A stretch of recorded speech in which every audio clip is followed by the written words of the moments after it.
السلام عليكم ورحمة الله وبركاته. أهلا وسهلا ومرحبا بكم.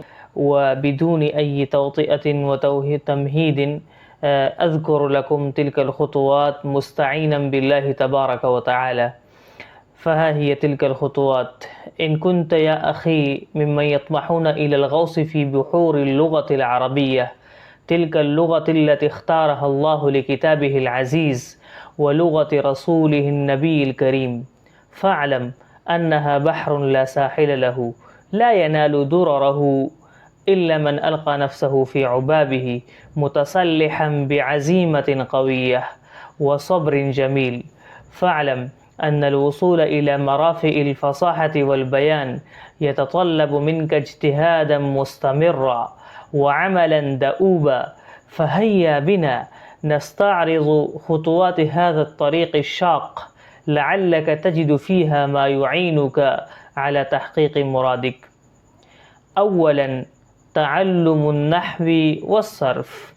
ابدأ بفهم قواعد النحو والصرف جيدا، فإن المرء لا يحسن الكلام حتى يتقن هذين العلمين. ثانيا، مطالعة كتب الأدب والبلاغة.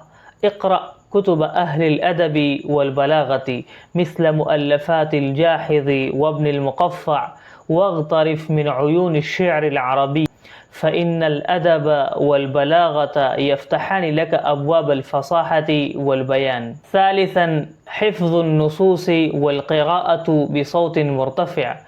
احفظ نصوصا قصيرة من الأدب البليغ، ثم اخرج إلى مكان هادئ واقرأها بصوت مرتفع كأنك خطيب مفوه، حتى تألف أذنك نطق العربية الفصحى.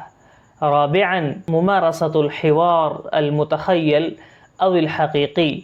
تدرب على إجراء حوارات متخيلة أو حقيقية مع نفسك أو أصدقائك وزملائك، واجعل من ذلك تمرينا يوميا، فهو السبيل إلى اكتساب الثقة والقدرة على التحدث بطلاقة.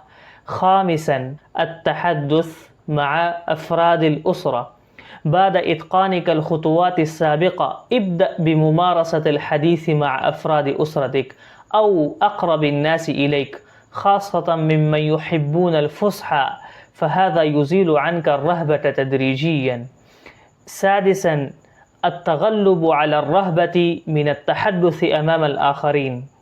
واصل التدريب حتى تتغلب على رهبة التحدث أمام الناس. ابدأ بجلسات صغيرة ثم توسع تدريجيا حتى تصل إلى الحديث أمام جمهور واسع. سابعا، الاستماع والدروس البليغة. اجعل لك وردا يوميا من سماع خطب العلماء والدروس البليغة، وحاول تقليد أساليبهم، فإن كثرة السماع تحسن ذوقك اللغوي وتفتح لك آفاقا جديدة في عالم الفصاحة. ثامنا، الكتابة اليومية والتدوين. اعلم يا صاحبي أن الكتابة هي مرآة الفكر، فاكتب يوميا ولو صفحة واحدة عبر فيها عن أفكارك وآرائك، واجعل الكتابة سبيلا لصقل أسلوبك وتوسيع مفرداتك. تاسعا، قراءة الصحف والمجلات الأدبية. لا تقتصر على الكتب القديمة فقط، بل اجعل لك نصيبا من قراءة الصحف والمجلات التي تهتم بالأدب العربي المعاصر، فإن متابعة المقالات والأخبار الأدبية تعزز لغتك وتطلعك على أساليب حديثة. وعاشرا وأخيرا، المشاركة في المناظرات والمجالس الأدبية. ابحث عن مجالس أدبية أو مناظرات لغوية وشارك فيها، فإن النقاش والمجادلة مع الآخرين يثري فكرك ويقوي حجتك ويعينك على الإلمام بمفردات اللغة العربية الفصحى في مواقف مختلفة. يا أخي الكريم، اعمل بهذه النصائح واصبر على مشاقها، فإن العزيمة والصبر هما زاد كل طالب وإني لأرجو أن تشرق شمس الفصاحة في سماء لسانك قريبا فتكون ممن يشار إليهم بالبنان في محافل البلاغة والبيان. وأرجو أن يعجبكم هذا المقال القصير، وأودعكم. السلام عليكم ورحمة الله